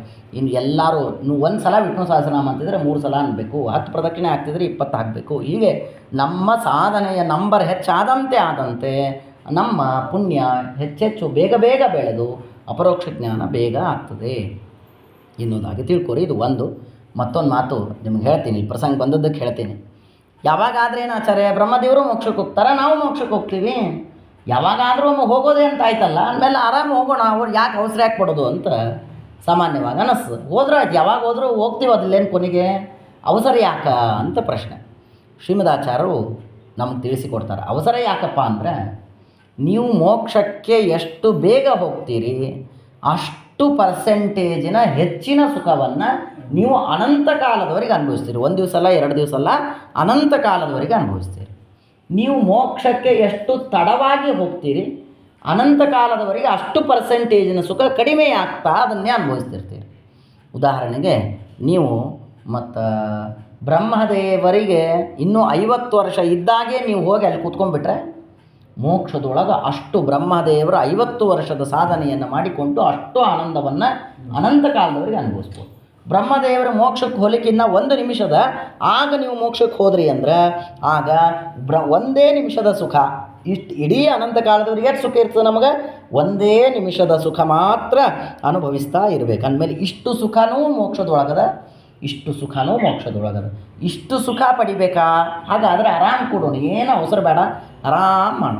ಇಲ್ಲಪ್ಪ ಒಂದಿಷ್ಟು ಸುಖ ಆದರೂ ಅನುಭವಿಸೋಣ ಅನಂತ ಕಾಲದವರೆಗೆ ಅಂತಿದ್ರೆ ಬೇಗ ಸಾಧನೆಯನ್ನು ಮಾಡಬೇಕು ಎನ್ನುವುದಾಗಿ ತಿಳಿಸಿಕೊಡ್ತದೆ. ಸರಿ, ಅಂತೂ ನಿಮಗೆಲ್ಲ ಅರ್ಥ ಆಗಿದೆ, ನೀವೆಲ್ಲ ಮಾಡ್ತೀರಿ. ಅಂದಮೇಲೆ ಆದಷ್ಟು ಇದನ್ನು ಮಾಡಿರಿ.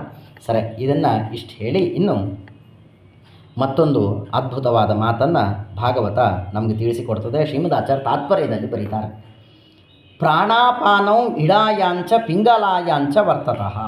ಪ್ರಾಣ ಅಪಾನ, ವ್ಯಾನ ಉದಾನ ಸಮಾನ ನಿಮಗೆಲ್ಲ ಗೊತ್ತಿದೆ. ಇದರೊಳಗೆ ಶ್ರೀಮದಾಚಾರ್ಯ ತಾತ್ಪರ್ಯದೊಳಗೆ ಹೇಳುವಾಗ ಇಡ ಮತ್ತು ಪಿಂಗಲ ಎನ್ನುವ ಏನು ನಾಡಿಗಳಿದೆಯಲ್ಲ, ಪಿಂಗಲ ನಾಡಿ ನಮ್ಮ ದೇಹದ ಬಲಭಾಗದ 36,000 ನಾಡಿಗಳು ಪಿಂಗಲ ನಾಡಿಗಳು, ನಮ್ಮ ದೇಹದ ಎಡಭಾಗದ 36,000 ನಾಡಿಗಳು ಇಡ ನಾಡಿಗಳು. ಈ ಪಿಂಗಲ ನಾಡಿ ಏನಿದೆ 36,000 ಬಲಭಾಗದ ನಾಡಿಗಳು ಪಿಂಗಲ ಎನ್ನುವ ನಾಡಿಗಳು, ಇಲ್ಲಿ ಪ್ರಾಣ ಎನ್ನುವಂತಹ ಹೆಸರಿನ ವಾಯುದೇವರು ಇಲ್ಲಿ ಸನ್ನಿಹಿತರಾಗಿದ್ದಾರೆ. ಅಂದಮೇಲೆ ಬಲಭಾಗದ ಏನು ಪಿಂಗಲ ನಾಡಿಗಳಿದೆ ಇಲ್ಲಿ ಪ್ರಾಣನಾಮಕರಾದ ವಾಯುದೇವರಿದ್ದಾರೆ.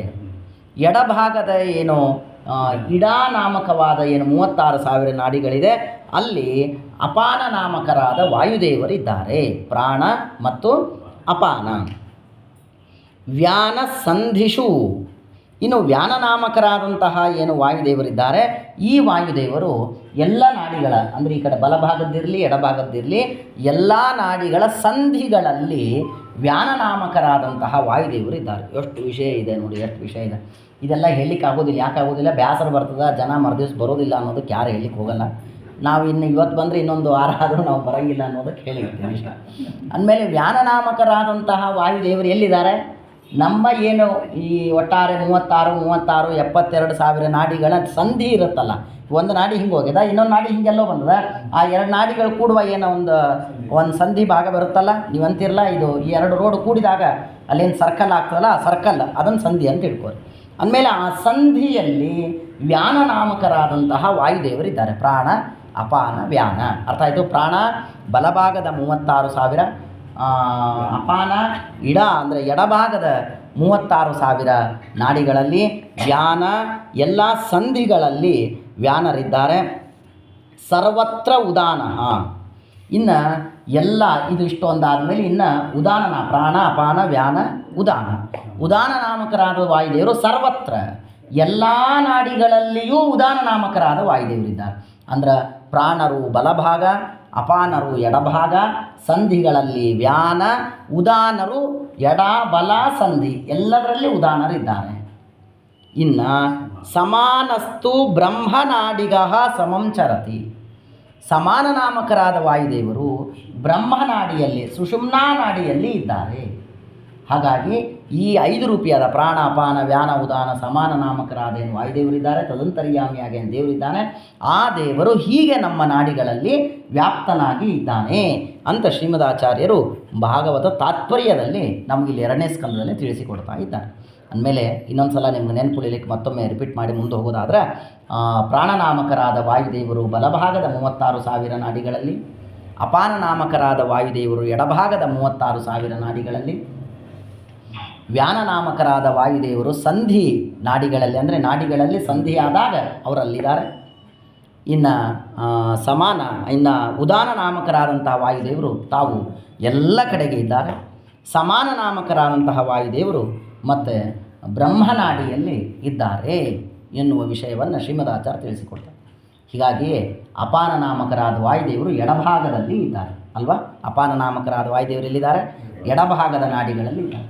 ಹೀಗಾಗಿ ಎಡಭಾಗದ ನಾಡಿಗಳು ಅಥವಾ ಕೆಳಗಿನ ಮಲಮೂತ್ರದ ದ್ವಾರಗಳಿಂದ ಜೀವ ಹೋಗ್ತಾನೆ ಅಂದರೆ ಅದು ಅಪಾನ ನಾಮಕರಾದ ವಾಯುದೇವರು ಅವನನ್ನು ಕರ್ಕೊಂಡು ಹೋಗ್ತಾರೆ. ಅಲ್ಲಿಂದ ಜೀವ ಹೋದ ಅಂದರೆ ಅವನು ಅಧೋಗತಿಗೆ ಹೋಗ್ತಾನೆ.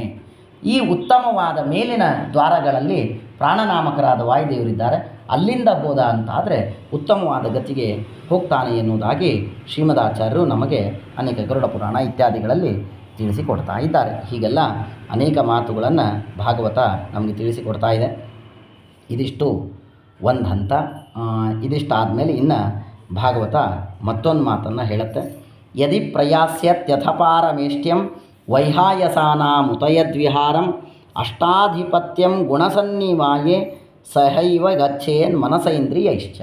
ನೋಡಿ, ಇದು ಒಂದು ಹಂತ ಆಯ್ತು. ಇಲ್ಲಿ ಇನ್ನು ಮತ್ತೊಂದು ಹಂತವನ್ನು ಆರಂಭಿಸ್ತಾರೆ. ಈ ಜೀವ ತಾನು ಇಲ್ಲಿಂದ ಏನು ಅಪರೋಕ್ಷ ಜ್ಞಾನವಾಗಿದೆ, ಕೊನೆಯ ದೇಹ ಬಂದಿದೆ. ಆ ಕೊನೆಯ ದೇಹದಲ್ಲಿ ಜೀವ ಇಲ್ಲಿಂದ ಉತ್ಕ್ರಾಂತನಾದ. ಇಷ್ಟನ್ನು ನಾವು ಕೇಳಿದ್ವಿ, ಹೆಂಗೆ ಹೋಗ್ತಾನೆ ಏನು ಅಂತ. ಕೇಳಿದ ಮೇಲೆ ಇಲ್ಲೊಂದು ಸಣ್ಣ ಮಾತನ್ನು ಮತ್ತೆ ಭಾಗವತ ಹೇಳ್ತಾ ಇದೆ. ಭಾಳ ದೊಡ್ಡ ವಿಷಯಗಳಿದೆಯಲ್ಲ.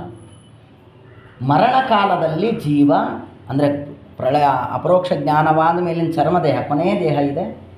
ಆ ಕೊನೆಯ ದೇಹ ಯಾವ ದೇಹ ಬರುತ್ತೆ ಅಂತ ಹೇಳುವಾಗ ಅವನ ಸ್ವರೂಪ ದೇಹ ಏನಿದೆ, ಅವನ ಆ ಜೀವನ ಸ್ವರೂಪ ದೇಹ ಏನಿದೆ, ಆ ಸ್ವರೂಪ ದೇಹವೇ ಅವನ ಚರಮದೇಹವಾಗಿರುತ್ತೆ.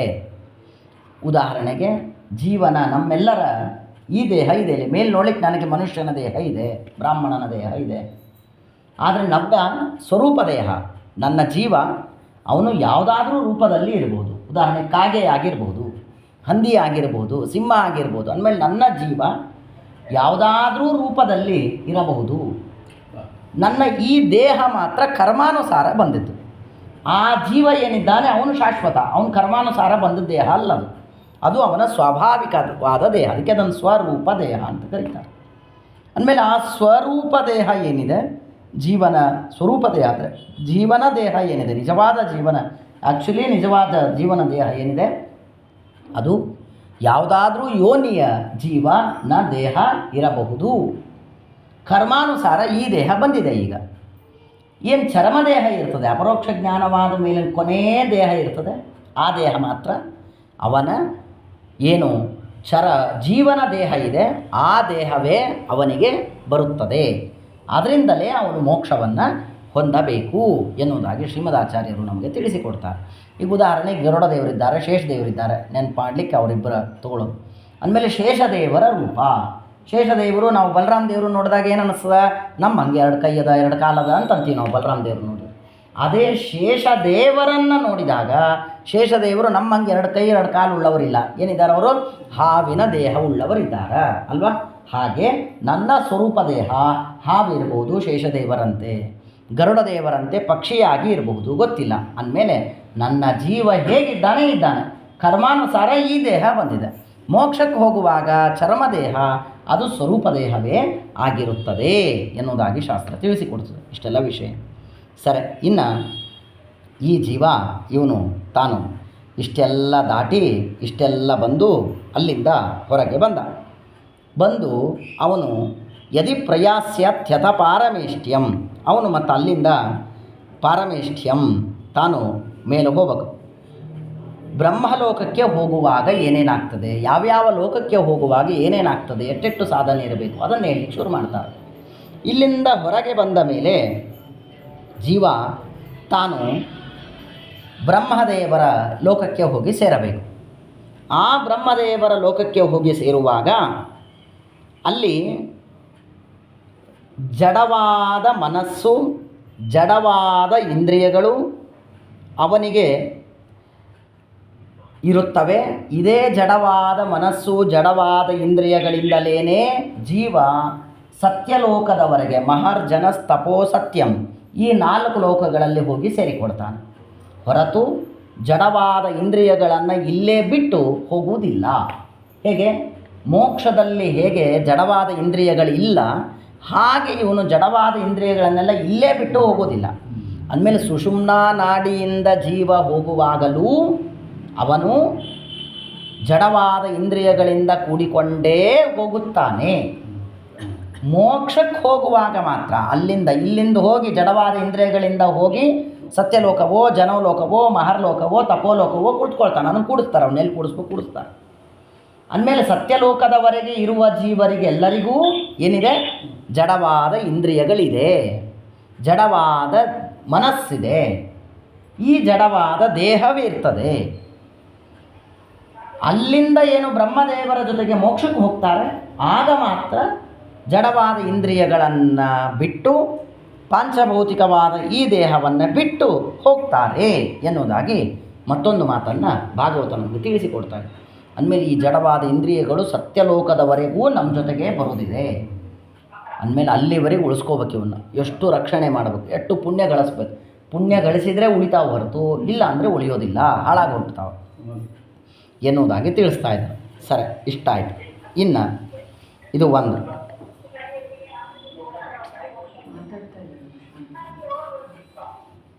ಮತ್ತೊಂದು ವಿಷಯವನ್ನು ನಮಗೆ ಇಲ್ಲಿ ತಿಳಿಸಿಕೊಡ್ತಾರೆ.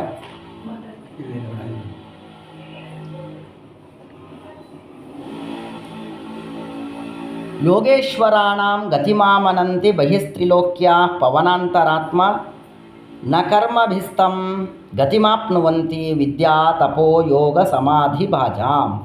ಇನ್ನು ನೋಡಿ, ಏನು ಜೀವ ಈ ಬ್ರಹ್ಮನಾಡಿಯಿಂದ ಹೋಗ್ತಾನೆ, ಇದನ್ನೊಂದು ಹೇಳಿ ಮುಗಿಸ್ಬಿಡ್ತೀನಿ. ಭಾಳ ಪಾಪ ಮತ್ತು ಹೋಗಿ ಅಡಿಗೆಲ್ಲ ಮಾಡಬೇಕು, ಸುಸ್ತಾಗ್ಬಿಟ್ರೆ ಕಷ್ಟ.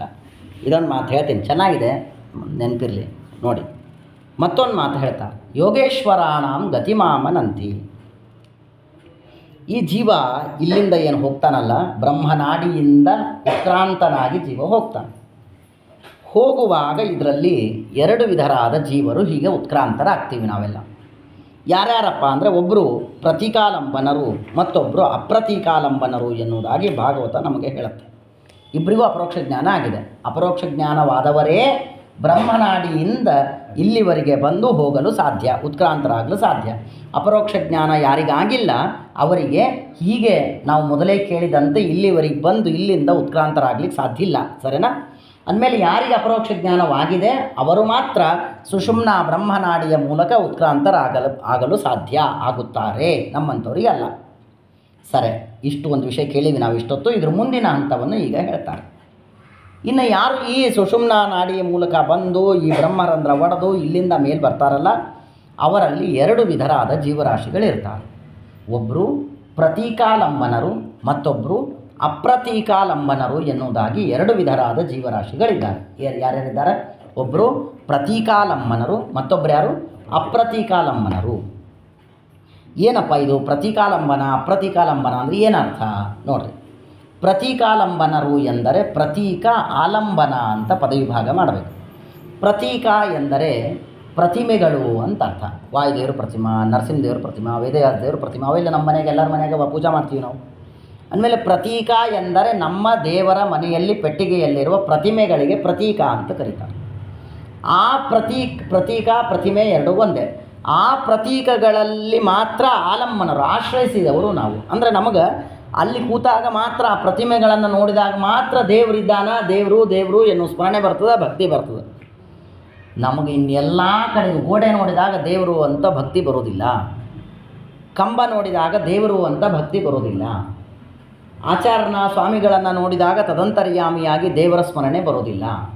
ಅಂದಮೇಲೆ ನಮಗೆ ಎಲ್ಲಿ ದೇವರು ಅಂತ ಭಕ್ತಿ ಬರ್ತದ, ಶ್ರದ್ಧಾ ಬರ್ತದ, ಸ್ಮರಣೆ ಬರ್ತದ? ಕೇವಲ ಪ್ರತಿಮೆಗಳನ್ನು ನೋಡಿದಾಗ, ಪ್ರತೀಕಗಳನ್ನು ನೋಡಿದಾಗ. ಹಾಗಾಗಿ ಪ್ರತೀಕಗಳನ್ನು ಮಾತ್ರ ಆಲಂಬನಿಸಿವೆ, ಅಂದರೆ ಆಶ್ರಯಿಸಿವೆ. ಆಲಂಬನ ಶಬ್ದಕ್ಕೆ ಆಶ್ರಯಿಸಿ.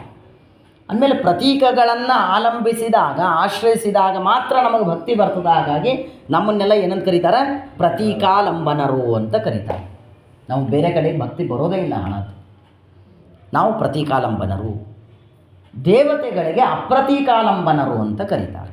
ಅಂದ್ರೆ ಅರ್ಥ ಏನು? ಪ್ರತೀಕಾಲಂಬನದ ವಿರುದ್ಧ ಪದ. ಅಂದ್ರೆ ಅವರಿಗೆ ಒಂದು ಪ್ರತಿಮಾ ಅಂತ ಬೇಕಾಗಿಲ್ಲ, ದೇವ್ರ ಮನೆ ಅಂತ ಬೇಕಾಗಿಲ್ಲ. ಅವರು ಎಲ್ಲಿದ್ದರೂ ದೇವರನ್ನು ಸದಾ ಕಾಲ ಚಿಂತನೆ ಮಾಡ್ತಿರ್ತಾರೆ, ಎಲ್ಲ ಕಡೆಗೆ ಇದ್ದ ದೇವರನ್ನು ಭಕ್ತಿಯಿಂದ ನಮಸ್ಕಾರ ಮಾಡ್ತಿರ್ತಾರೆ. ಹಾಗಾಗಿ ಅವರು ಅಪ್ರತೀಕಾಲಂಬನರು ಅಂತ ಕರೆಯಲ್ಪಡ್ತಾರೆ. ಅಂದಮೇಲೆ ದೇವತೆಗಳೆಂಥವರು ಅಪ್ರತೀಕಾಲಂಬನರು, ನಾವೆಂಥವರು ಪ್ರತೀಕಾಲಂಬನರು. ನಾವಿಬ್ಬರೂ ಕೂಡ ಇದೇ ಸುಷುಮ್ನಾ ನಾಡಿಯ ಮೂಲಕವೇ, ಬ್ರಹ್ಮರಂಧ್ರದ ಮೂಲಕವೇ ಉತ್ಕ್ರಾಂತರಾಗುತ್ತೇವೆ. ಯಾರ್ಯಾರು? ಪ್ರತೀಕಾಲಂಬನರು ಮತ್ತು ಅಪ್ರತೀಕಾಲಂಬನರು. ಅಂದಮೇಲೆ ದೇವತೆಗಳು ಹೀಗೆ ಹೋಗಬೇಕು ಮೋಕ್ಷಕ್ಕೆ ಹೋಗಲಿಕ್ಕೆ, ನಾವು ಹೀಗೆ ಹೋಗಬೇಕು ಮೋಕ್ಷಕ್ಕೆ ಹೋಗಲಿಕ್ಕೆ. ಮಾರ್ಗ ಸಮಾನ, ಆದರೆ ಫಲದಲ್ಲಿ ಅನಂತ ವ್ಯತ್ಯಾಸವಿದೆ ಎನ್ನುವುದನ್ನು ನಾವು ತಿಳ್ಕೊಳ್ಳೋಣ. ಸರಿ, ಈ ಪ್ರತೀಕಾಲಂಬನರು ಮತ್ತು ಅಪ್ರತೀಕಾಲಂಬನರು ಈ ರೀತಿಯಾಗಿ ಹೇಳುವಾಗ, ವೈಶ್ವಾನರಂ ಯಾತಿ ವಿಹಾಯ ಸಂಗತ ಸುಷುಮ್ನಯ ಬ್ರಹ್ಮಪತೇನ ಶೋಚಿಷ. ಬಹಳ ಅದ್ಭುತವಾದ ಶ್ರೀಮದ್ ಆಚಾರ್ಯ ಒಂದು ಮಾತನ್ನು ಸೇರಿಸ್ತಾರೆ. ಈ ಪ್ರತೀಕಾಲಂಬನರೇನಿದ್ದೀವಲ್ಲ, ನಾವೆಲ್ಲ ಏನಿದ್ದೀವಲ್ಲ, ನಮ್ಮನ್ನೆಲ್ಲ ಸುಷುಮ್ನಾ ನಾಡಿಯ ಮೂಲಕ ನಮಗೆಲ್ಲ ವಾಯುದೇವರು ಗತಿ, ವಾಯುದೇವರು ಕರ್ಕೊಂಡು ಹೋಗ್ತಾರೆ. ನಾವು ಪ್ರತೀಕಾಲಂಬನರಾದದ್ದರಿಂದ. ಅಪ್ರತೀಕಾಲಂಬನರಾದ ದೇವತೆಗಳನ್ನು ವಾಯುದೇವರ ಅಂತರ್ಯಾಮಿಯಾದ ದೇವರು ಕರ್ಕೊಂಡು ಹೋಗ್ತಾರೆ. ಎಂಥ ಸೌಭಾಗ್ಯ ಅವ್ರದ್ದು ನೋಡಿರಿ. ಅಂದಮೇಲೆ ಪ್ರತೀಕಾಲಂಬನರಾದ ನಮ್ಮನ್ನೆಲ್ಲ ಯಾರು ಕರ್ಕೊಂಡು ಹೋಗ್ತಾರೆ?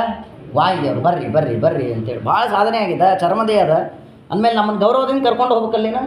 ಅಂದಮೇಲೆ ನಮ್ಮನ್ನು ಗೌರವದಿಂದ ಕೈ ಹಿಡಿದು ಬರ್ರಿ ಬರ್ರಿ ಬರ್ರಿ ಅಂಥೇಳಿ ಮುಂದೆ ಹೂಗಳನ್ನು ಹಾಸಿ ಹೂವಿನ ಮೇಲೆ ನಮ್ಮನ್ನು ನಡೆಸ್ಕೊಂಡು ಹೋಗ್ತಾ, ನಮ್ಮ ಕೈ ಹಿಡಿದು ಗಾಳಿ ಹಾಕ್ರಿ, ಫ್ಯಾನ್ ಹಾಕ್ರಿ, ಚಾಮರ ಬೀಸ್ರಿ, ಬಿಸಿಲು ಬರಲಿತ್ತ, ಛತ್ರಿ ಹಿಡಿರಿ ಅಂತ ನಮ್ಮನ್ನು ಮರ್ಯಾದೆಯಿಂದ ಕರ್ಕೊಂಡು ಹೋಗುವವರು ಯಾರು?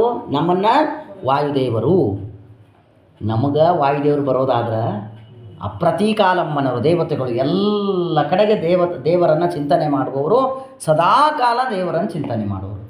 ಅಂಥ ದೇವತೆಗಳನ್ನು ದೇವರೇ ತಾನು ಕೈ ಹಿಡಿದು ಕರ್ಕೊಂಡು ಹೋಗ್ತಾನೆ. ಎಂಥ ದೊಡ್ಡ ಸೌಭಾಗ್ಯ ಇರಬೇಕಲ್ಲ ಅವ್ರದ್ದೆಲ್ಲ. ಎಷ್ಟು ದೊಡ್ಡ ಯೋಗ್ಯತೆ ಇರಬೇಕು, ಭಾಳ ದೊಡ್ಡ ಯೋಗ್ಯತೆ.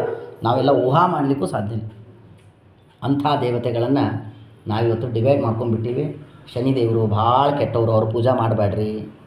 ಮತ್ತು ರುದ್ರದೇವರು ಅವ್ರು ಸ್ಮಶಾನದಾಗಿರ್ತಾರೆ, ಅವ್ರನ್ನ ಪೂಜೆ ಮಾಡಬೇಡ್ರಿ ಅಲ್ವಾ? ಹಾಗಿಲ್ಲ, ನಿಮಗೆಲ್ಲರಿಗೂ ಗೊತ್ತಿರ್ತದೆ, ನೆನಪು ಮಾಡ್ತೀನಿ. ದೇವತೆಗಳಲ್ಲಿ ಯಾರ್ಯಾರು ಕೆಟ್ಟ ದೇವತೆಗಳು ಅಂತ ಇರೋದಿಲ್ಲ. ದೇವತೆಗಳು ಅಂದರೆ ಒಳ್ಳೆಯವರೇ ಅವರು. ನಮ್ಮ ಕರ್ಮದ ಫಲಗಳನ್ನು ನಮಗೆ ಕೊಡ್ತಾ ಇಟ್ಬಿಟ್ರೆ ಅವ್ರು ಕೆಟ್ಟವರಲ್ಲ.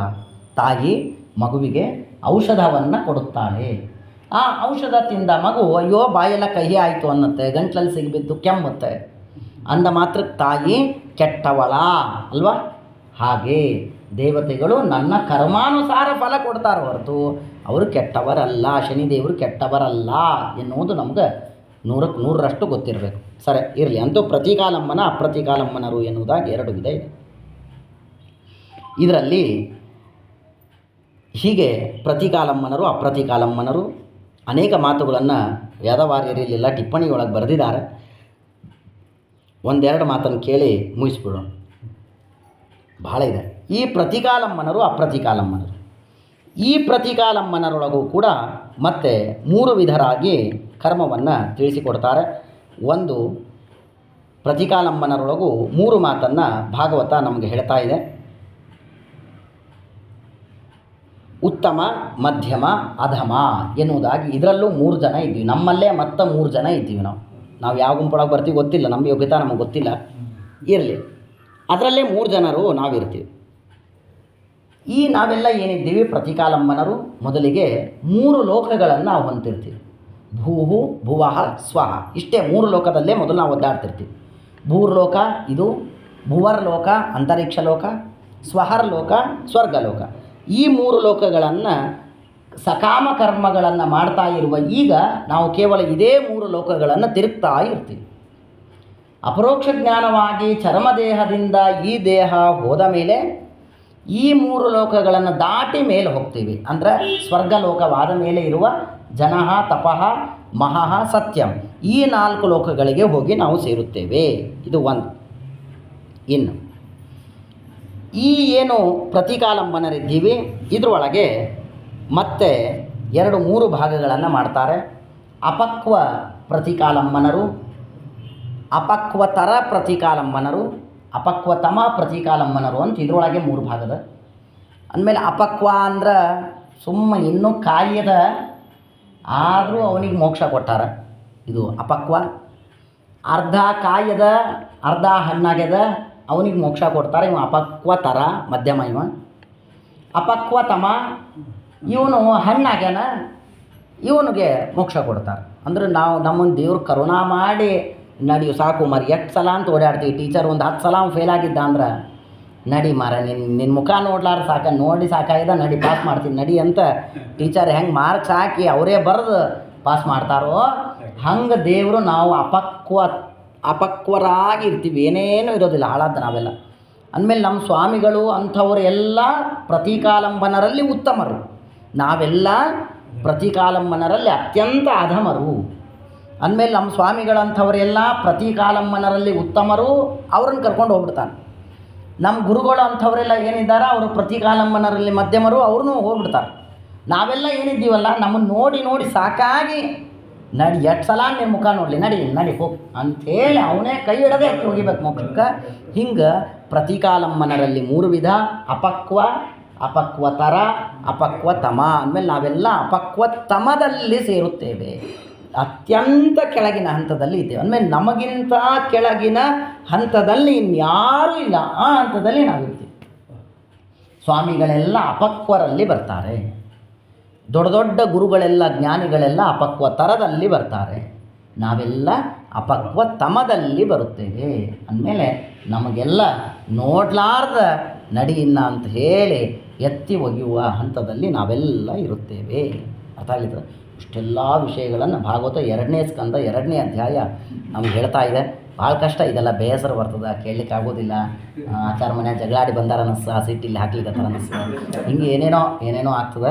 ಅಂತೂ ಇಷ್ಟೆಲ್ಲ ವಿಷಯ ಇದೆ, ನಿಮಗೆ ಬೇಸರ ಬಂದಿದ್ರೆ ಕ್ಷಮ ಮಾಡಿರಿ. ಆದ್ರೆ ಇಷ್ಟೆಲ್ಲ ವಿಷಯ ಇದೆ ಅಂದಮೇಲೆ ಇದೆಲ್ಲ ಕೇಳಬೇಕು. ವಿಶೇಷವಾಗಿ ಎಲ್ಲಿ ಕೂತೀವಿ ಅನ್ನೋದಕ್ಕೆ ಇದೆಲ್ಲ ಹೇಳಿದ್ದು, ಬೇರೆ ಕಡೆಗೆ ಆಗಿದ್ರೆ ಇದೆಲ್ಲ ಹೇಳೋ ಪ್ರಸಂಗನೇ ಇರ್ತಿರಲಿಲ್ಲ. ಅಂದಮೇಲೆ ಇಷ್ಟೆಲ್ಲ ಇದೆ. ಇನ್ನೂ ಇದ್ರ ಬಗ್ಗೆ ಅನೇಕ ಎಲ್ಲ ಮಾತುಗಳಿದೆ. ಮುಂದಿನ ಬಾರಿ ಕೇಳುವಾಗ ಆ ಮಾತು ಮಾಡಲಿಕ್ಕೆ ಸಾಧ್ಯ. ಸಾಕು. ಶ್ರೀಕೃಷ್ಣ.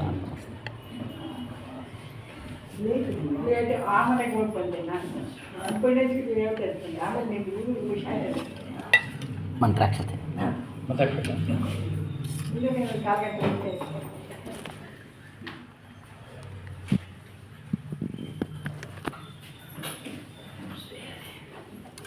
ಎಲ್ಲ ಎಲ್ತಿಯಾಗ ಇಂಥ ಟೈಮ್ದಲ್ಲೇ ಕೇಳಬೇಕು. ಬೇರೆ ಜನರ ಪ್ರವಚನದಲ್ಲಿ ಯಾರು ಹೇಳೋದೇ ಇಲ್ಲ, ಎಲ್ಲ ಜಿಸ್ಟ್ ಏಟ್ ಮಾಡುತ್ತೆ. ಆರಾಮಿದ್ದೀರಿ? ನೀವು ಫೋನ್ ಮಾಡ್ಬೇಕು ಅಂದ್ಕೊಳ್ಳಿ, ಸಿಕ್ಕಿದ್ದು ಒಳ್ಳೇದಾಯ್ತು. ಇದು ಆಗ್ತದೆ ಜಾಸ್ತಿ ಎಂತ ಇದು? ಚೆನ್ನಾಗಿ ನೋವು ಮಾಡ್ತಿದ್ದಿಲ್ಲ. ಬಂದೇ ಇಲ್ಲ ನೀವು ನೋಡಿದ್ರೆ ಬೇಕಾದ್ರೆ